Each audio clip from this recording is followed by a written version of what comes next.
रिंकू, हाँ जी। ये देख। आगे तो चले। सत श्री अकाल बीजी। सत श्री अकाल पुत्र। अब साफ दिखाई दे रहा है बीजी। हाँ, साफ दिखाई दे रहा है। बीजी इतने टाइम बाद नए चश्मे बनवा ही लिए। किसी अपने ने पैसे भेजे और हर महीने पैसे भेजेंगे। वाह। बोना ते टू टू होगी थोड़े 1 तरीक तो बाद ये थोड़े पैसे ने ਇਹਦੇ ਨਾਲ कोई अमीर नहीं हो जाना तुसी मावा भैणा ਨੂੰ सत्कार दे के मैनू खुशी मिलती है इस गल दी। मुख्यमंत्री माँ बेटी सत्कार योजना, आपका अपना भगवंत मान। देश में जल्द ही वन नेशन वन इलेक्शन आपको देखने को मिल सकते हैं। मतलब एक साथ राज्यों के भी चुनाव और साथ ही लोकसभा के भी चुनाव।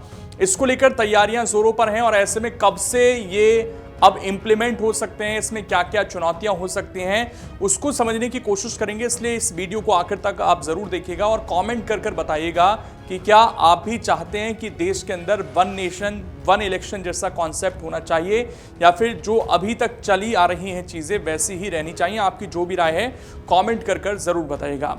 नमस्कार, स्वागत है आपका। मैं हूं आपके साथ लोकेंद्र त्यागी।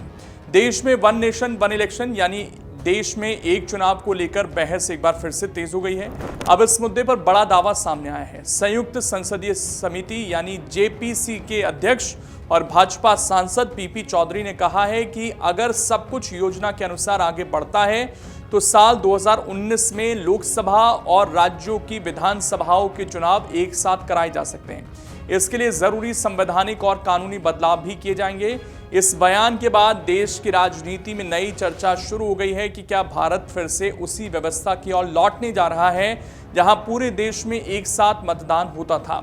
लखनऊ दौरे के दौरान पीपी चौधरी ने कहा कि उनकी समिति लगातार अलग अलग राज्यों का दौरा कर रही है और आम लोगों, विशेषज्ञों, राजनीतिक दलों और विभिन्न संस्थाओं से सुझाव ले रही है। उनके मुताबिक जहां भी समिति पहुंची है वहां बड़ी संख्या में लोगों ने एक साथ चुनाव कराने के विचार का समर्थन किया है। उनका कहना है कि लोकतंत्र का सबसे बड़ा हितधारक आम मतदाता होता है और उसकी राय को प्राथमिकता दी जानी चाहिए। उन्होंने याद दिलाया कि आज़ादी के बाद 1952 से 1967 तक देश में कई बार लोकसभा और विधानसभा चुनाव एक साथ हुए थे।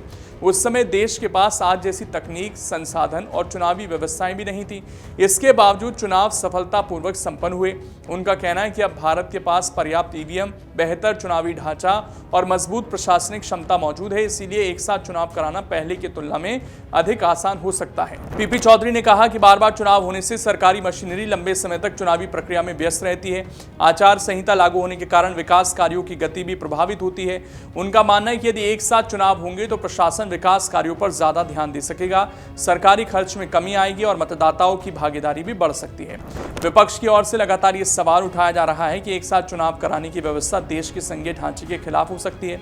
इस पर पीपी चौधरी ने कहा है कि केवल चुनाव की समय सारणी समान होने से राज्यों के अधिकारों पर कोई असर नहीं पड़ता। उनके अनुसार संविधान की भावना को ध्यान में रखते हुए सभी बदलाव किए जाएंगे और संघीय व्यवस्था पूरी तरह सुरक्षित रहेगी।